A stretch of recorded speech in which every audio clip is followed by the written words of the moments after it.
It's 11 p.m. and these are today's news. The President of the Republic puts forward that Algeria is witnessing a profound change in a message read out by the Prime Minister while chairing the double anniversary of the UGTA creation and the nationalization of hydrocarbons.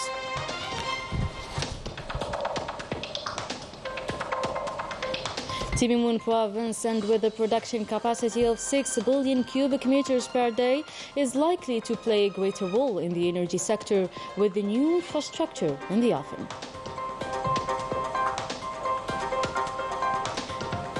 And our daily window on the Algiers Gas Summit is devoted tonight to the GECF importance in ensuring a balance in the energy market. The repressive policy of the Makhzen regime goes on with a blatant violation of the basic human rights. Details later on.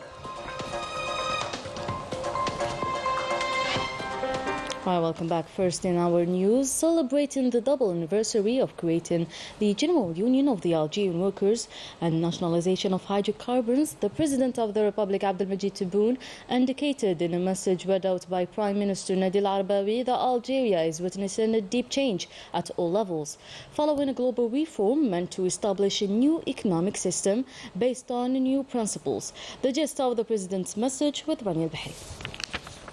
In a message read out by Prime Minister Nadir Al-Arbawi on the occasion of the creation of the General Union of Algerian Workers and the nationalization of hydrocarbons, the President of the Republic reaffirmed that Algeria was experiencing a profound change at all levels and was moving steadily towards the construction of a strong and diversified economy, adding that this anniversary bears with it high symbolism in the history of our country and the meaning of sacrifice and steadfastness of the Algerian people and their insistence on self-determination and sovereignty over their wealth and their goods in order to shape their future and achieve their legitimate aspirations for progress and development. The President of the Republic said that this anniversary comes while Algeria is experiencing a deep change at all levels and moving with steady steps towards building a strong and diversified economy after a comprehensive and profound reform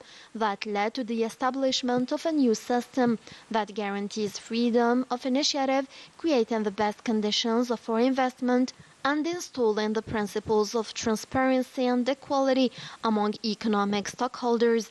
He also highlighted that the setting up of the General Union of Algerian Workers on February 24, 1956, constituted a decisive milestone in the history of Algerian people's struggle and unity, and this showed the exceptional genius and the pioneers of the glorious revolution and their ability in order to support the national cause. He also stressed the embodiment of the commitment number 21 to encourage energy production and export by stepping up the fossil energy production, adding that more than 25 explorations are carried out, reaffirming that Timimun province has a particular place within the comprehensive strategy program, especially with regards to upgrading the production of natural gas by embracing 3 important gas projects located in Hasib Hamou, Tinegran and Tinerkouk, with a production capacity of 14 million cubic meters per day.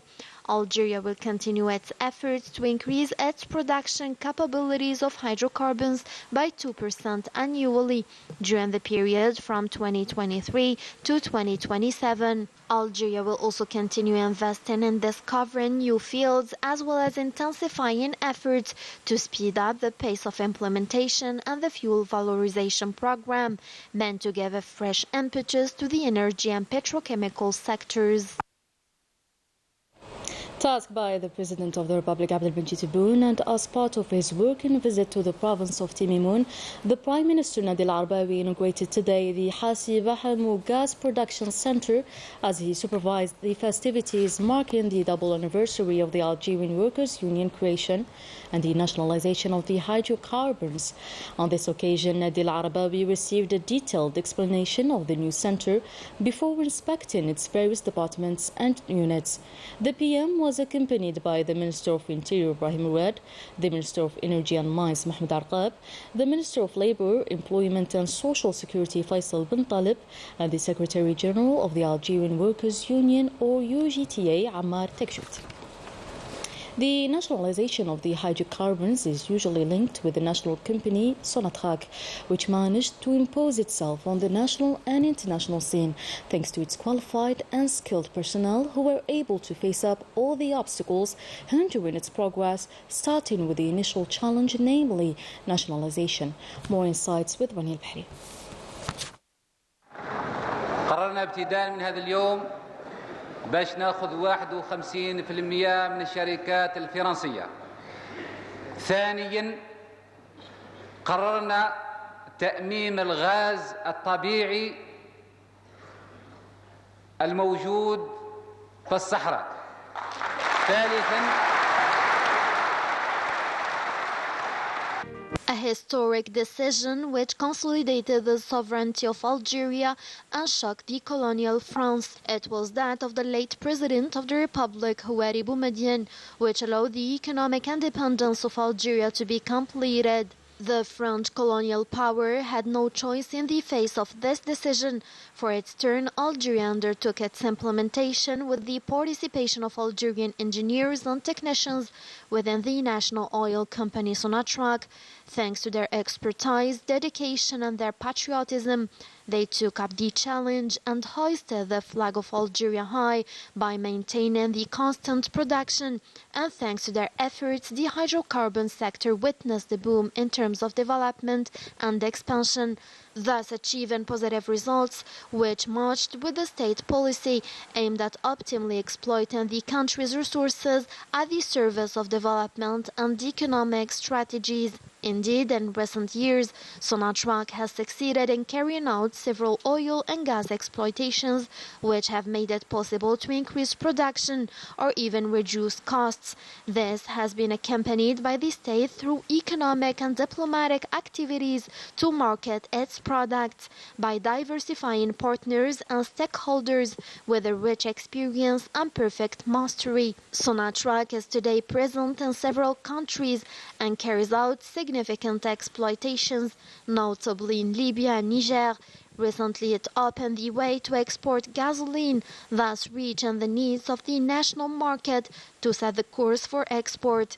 Sonatrach, which attaches great importance to the training of its workers, today has highly competent young talent capable of preserving this vital and strategic sector, which allows Algeria to support the global energy transition.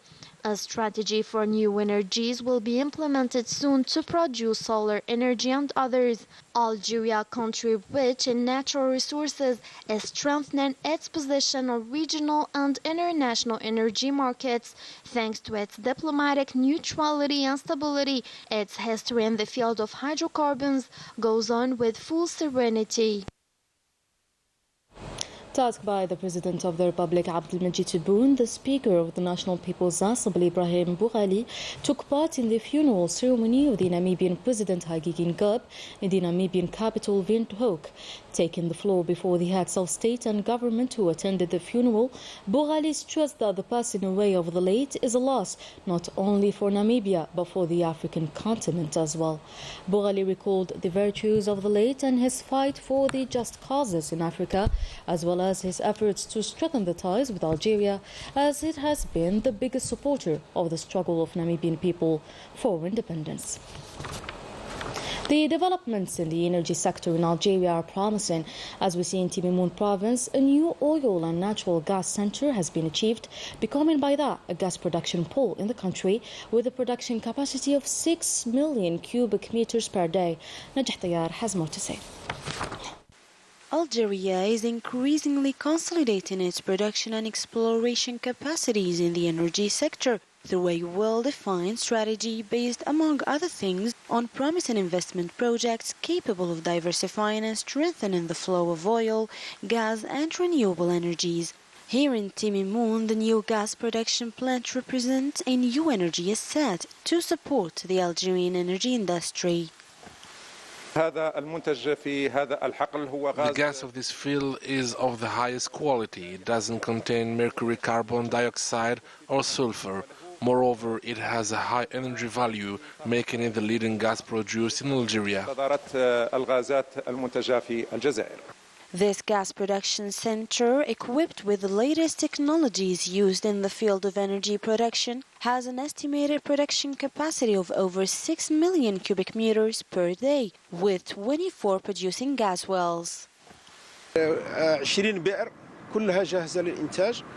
Currently, the center has about 20 operational wells and supplies about 4 million cubic meters of raw gas. مكعب من الغاز الخام. All machines are constantly monitored to ensure that the treatment process runs smoothly and to intervene in case of malfunction. The system used to monitor the entire plant is called DCS technology that is very advanced. سيرورة المصنع يسمى تقنية DCS وهو تقنية متطورة. Algeria is displaying its ability to regain its leadership in the energy sector thanks to a visionary strategy and unwavering confidence in its human resources, fully dedicated and determined to face up all the regional and the international energy challenges.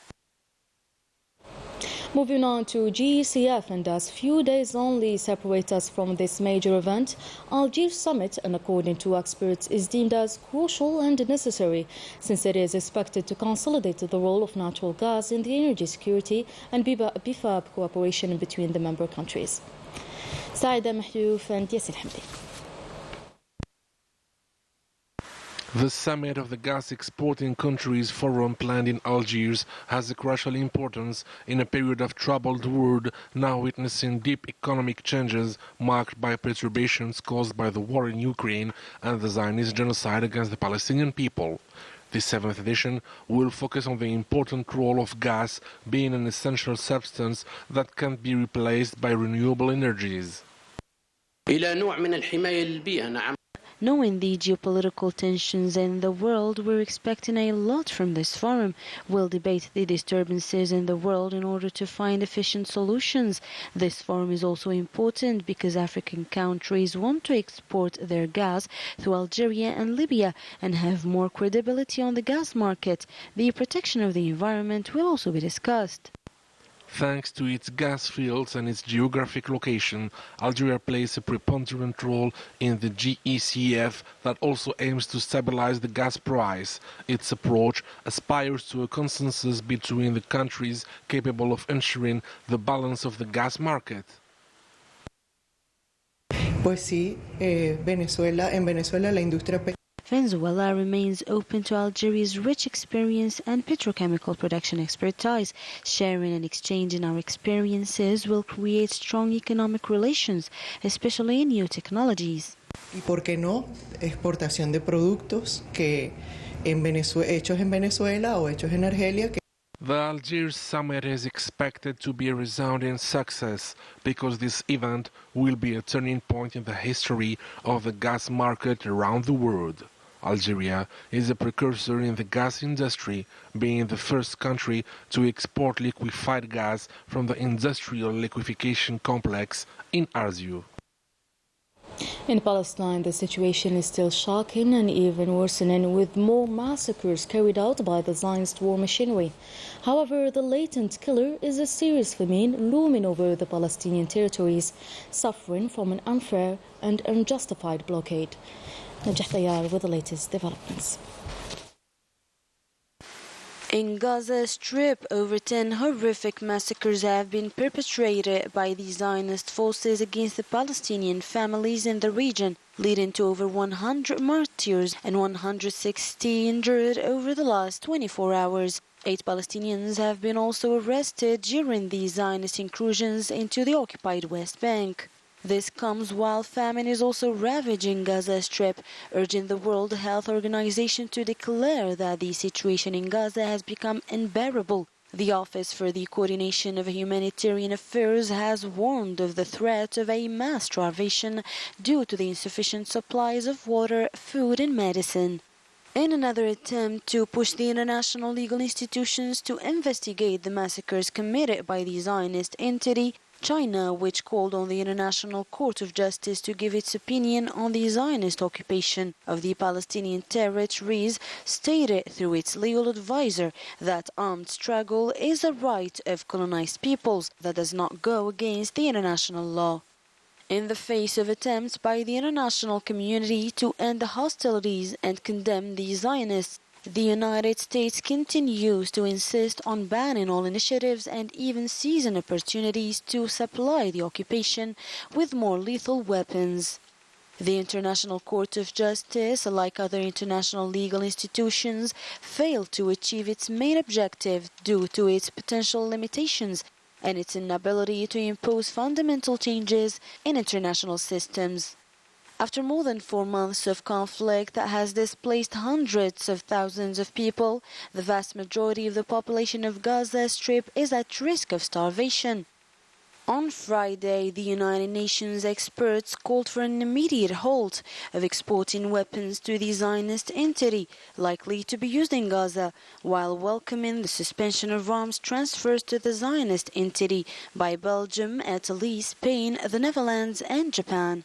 However, the hostilities continue unabated and still the aid deliveries are totally insufficient to cope with the humanitarian catastrophe facing the besieged Palestinian enclave. The National Gendarmerie in Amma has succeeded in dismantling cross-border criminal group specialized in organizing illegal trips for Moroccans to Algeria. And in a related topic, the Maghzen regime is stepping up its repressive policy to silence opposition leaders with more restrictions on freedom of speech, a worrying situation that keeps arousing indignation on the national and international scene. Yasin Hamdi. The Maghzen seems to be determined to use its repressive machinery against citizens who only claim the respect of their human rights. The Maghzen is still using violence to turn to silence any form of contest. Since the regime took control of the United Nations Human Rights Council's presidency, the pressure has stepped up, leaving no room for the freedom of speech. According to the human rights local and international organizations, the number of political and opposition prisoners keeps increasing. The recent arrest of Reda Touajni is the perfect example. Officially, he was condemned to 2 years of prison for having proclaimed himself journalist, a non-recognized status by the Maghzen regime. Behind the scenes, anyone mentioning the Sahara Escobar affair will be repressed. This international drug traffic scandal that directly involves the Mohammed VI regime seems to annoy the government that exacerbates its repression against any form of opposition. Today, the Maghzen acts in total impunity and openly defies the international community. Its ironic role of human rights president shows the hypocritical nature of its actions, using this position as a cover. The protest movements, such as yesterday's gathering in front of the court of Rabat, is another proof of resistance against the repressive and dictatorial practices of the regime. Sports now. Kylie Animo snatched the gold medal in the uneven bars contest as part of the 2024 Gymnastics World Cup held in Germany. The 17-year-old Algerian dominated the competition with a total of 15.433 points, followed by Belgian and Chinese competitors who ranked respectively second and third. Congratulations to our young promising champion. Football, Mouloudia of Algiers is always top in the standing of the National Football Championship following its goalless draw with MC El Bayed. In other games, CS Constantine trounced ASO Schliff with 3-1 and MC Oran defeated US Souf with 2-1. GS Kabylie drew at home with US Khanchla in a goalless match as well. And that was it for today's news. Thank you so much for watching. See you tomorrow.